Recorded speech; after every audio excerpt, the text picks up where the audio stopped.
Study with ज्ञान प्रकाश में दोस्तों आप सभी का हार्दिक स्वागत है। आज गुरु नानक जयंती कार्तिक पूर्णिमा के उपलक्ष्य में 8 नवंबर को समस्त विद्यालयों में अवकाश रहेगा। मंदिरों के कपाट भी बंद रहेंगे क्योंकि आज इस साल का अंतिम चंद्रग्रहण लग रहा है और इसके लिए जो समय होता है वो लगभग 8:30 बजे के आसपास भारत में सूतक होता है ना, सूतक लग जाएगा। तो बाकी जानकारी तो आपको मिल ही जाएगी अखबारों में।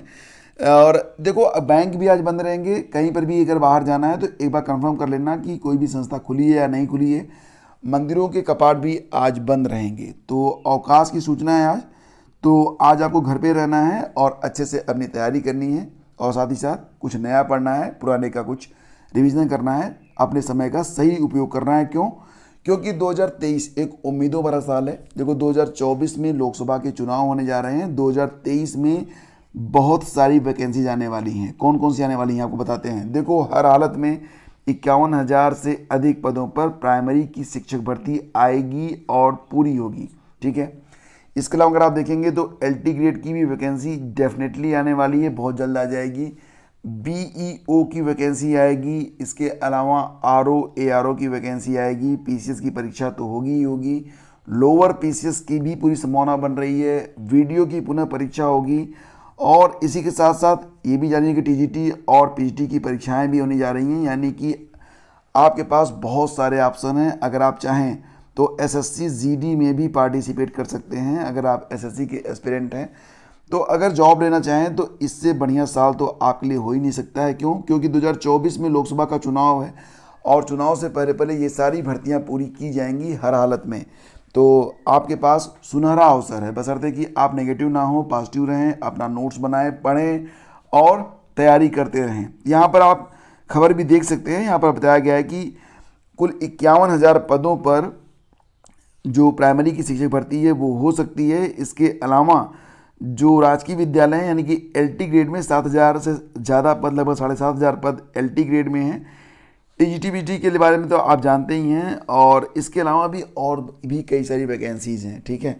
तो अच्छा, कई लोग पूछ रहे हैं सर कि UP PCS की तैयारी के लिए कौन सी बुक्स सबसे शुरुआत में स्टार्ट करें, मतलब UP PCS 2023 की तैयारी कैसे करें। जैसा कि आपको पता है कि UP PCS की जो परीक्षा होगी वो जून 2023 में होगी, प्रारंभिक परीक्षा। तो इसके लिए अभी का जो समय है वो सबसे मुफीद है। यानी कि अभी से आपको रेगुलर करंट अफेयर का जो नोट्स है उसको बनाते रहना है और साथ ही ये भी है कि जो किताबें शुरुआत में आपको पढ़नी चाहिए, सारी चीज़ें आज मैं करूँगा डिस्कस। एक अलग वीडियो आएगा, कब तक आएगा? 10 बजे तक आ जाएगा, तो उसको आप लोग वॉच कर लीजिएगा। अध्याचल में गड़बड़ी, निदेशालय में अब कल आयोजित होगी बैठक। तो मामला यहाँ पर एडेड जूनियर हाई स्कूल शिक्षक भर्ती का है और यहाँ पर एक अलग तरह की गड़बड़ी निकल के सामने आ रही थी। शुरू में मैंने आपको बताया था ना कि जो जूनियर की एडेड शिक्षक भर्ती है उसमें कभी न कभी ये मामला जरूर फंसेगा कि साइंस के लिए ये भर्ती हो रही है या आर्ट के लिए हो रही है। ऊपर से ये तक रिजर्वेशन, तो 3 मैटर इसमें फंसा हुआ है। पहला तो ये है कि रिजर्वेशन ये स्कूल के लेवल पर हो, डिस्ट्रिक्ट के लेवल पर हो या कि स्टेट के लेवल हो, ये क्लियर नहीं था। दूसरी बात ये कि कितने पद साइंस के लिए हैं, कितने पद आर्ट के लिए, ये भी क्लियर नहीं था। यानी कि अध्याचन लेते समय इसके लिए कोई कॉलम ही नहीं था और अब यही चीज़ जो है इस पूरे मामले को फंसा रही है। आप लोग जानते ही हैं कि एडेड जूनियर का जो रिवाइज्ड रिजल्ट है वो जारी हो चुका है। उसके बाद अभी तक कुछ भी फाइनल नहीं हुआ, यानी कि फाइनल मेरिट के बारे में तो कुछ पता ही नहीं है। फिलहाल अब इन्हीं विसंगतियों को दूर करने के लिए 9 तारीख को, 9 नवंबर को एक बैठक होने वाली है जिसमें संबंधित जिलों के जो BSA हैं उनको बुलाया जाएगा और उनसे फिर से इन पदों को कैटेगराइज, मतलब इसको कैटेगरी वाइज करने के लिए। दूसरी बात ये कि विज्ञान और गणित के जो पद हैं और जो आर्ट के पद हैं उसको अलग अलग करने के बारे में बात की जाएगी। तो कौन कौन से ज़िले हैं? मुख्य रूप से उसमें मथुरा, फिरोजाबाद, मैनपुरी, चित्रकूट आदि हैं। कुछ और भी ज़िले हैं, इसके बारे में आगे मैं आपको जानकारी दूंगा। फिलहाल एक छोटा सा त्रुटि सुधार मैं करना चाहता हूँ। कल के वीडियो में देखो मैंने क्या किया था कि 2-3 दिनों से मैं थोड़ा सा व्यस्त रहा हूँ, तो बहुत ज़्यादा न्यूज़ में, मतलब UP PSC की जो न्यूज़ है उस पर ज़्यादा फोकस नहीं कर पाया था। RO ARO 2021 का जो परिणाम है वो तो अभी आया ही नहीं है। हाँ, ACF और RFO, आपको पता होगा कि जब आप PCS के लिए फॉर्म भरते हैं तो उसी फॉर्म के साथ ACF और RFO के लिए भी आवेदन लिए जाते हैं, मतलब सेम आवेदन रहता है वो। और इसकी प्रारंभिक परीक्षा भी सेम टाइम पर ली जाती है। मुख्य परीक्षाएं अलग अलग होती हैं।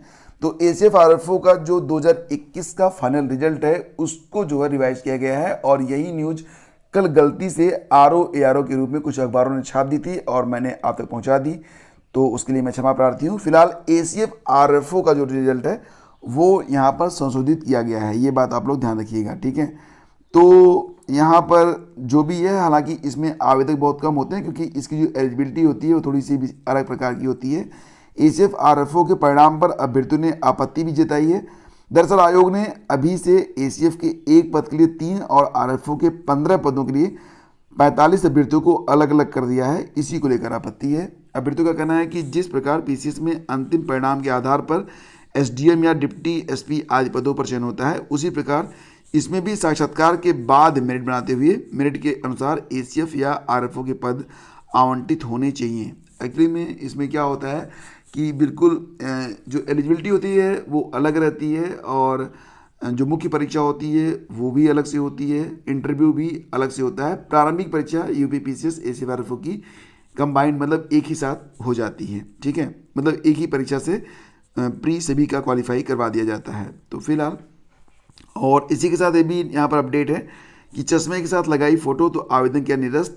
SSC की JEE भर्ती 2022 के अभ्यर्थियों का मध्य क्षेत्र के बाहर प्रदर्शन, सभी पर एक समान नियम लागू करने की मांग। तो यहाँ पर ये तस्वीर आप देख रहे होंगे कर्मचारी चयन आयोग अभ्यर्थी सहायता केंद्र, और यहाँ पर कर्मचारी चयन आयोग की 14 से 16 नवंबर तक जो परीक्षा आयोजित होने वाली है उसमें बहुत सारे एस्पिरेंट ऐसे हैं जिनका आवेदन निरस्त कर दिया गया है, और आवेदन निरस्त करने का जो आधार बताया गया है उसी आधार पर कुछ अन्य अभ्यर्थियों के जो फॉर्म हैं वो एक्सेप्ट भी हुए हैं। तो यहाँ पर अभ्यर्थी मांग कर रहे हैं कि सभी के साथ समानता का व्यवहार हो। कुछ लोगों के साथ मतलब ये भेदभाव क्यों हो रहा है, और कुछ लोग ऐसे भी हैं जिनके सेम फोटो फ्रेम को SSC ने ही अलग भर्तियों के लिए एक्सेप्ट किया है, लेकिन इसमें से उनको बाहर कर दिया है। तो ये सारी जानकारी यहाँ पर निकल के सामने आ रही है। और देखो, जूनियर एडेड जो शिक्षक भर्ती थी उसमें जो अध्याचन में गड़बड़ी पाई गई है, तो जिलों के नाम आप यहाँ पर देख सकते हैं कि कहाँ कहाँ के अध्याचन में प्रॉब्लम है।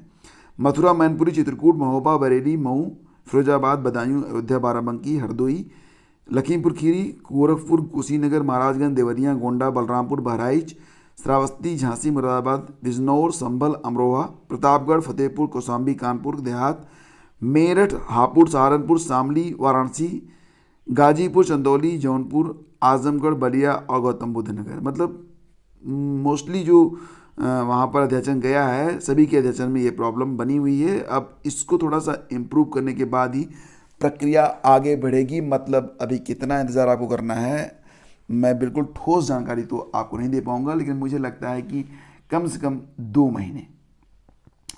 और देखो, इलाहाबाद विश्वविद्यालय में रजिस्ट्रेशन तो करवा लिए गए कि स्नातक में प्रवेश लिए जाएंगे, लेकिन उनका जो वेबसाइट है वो अभी तक बन नहीं पाया है, और एडमिशन के लिए भी प्रक्रिया भी स्टार्ट नहीं हो पाई है।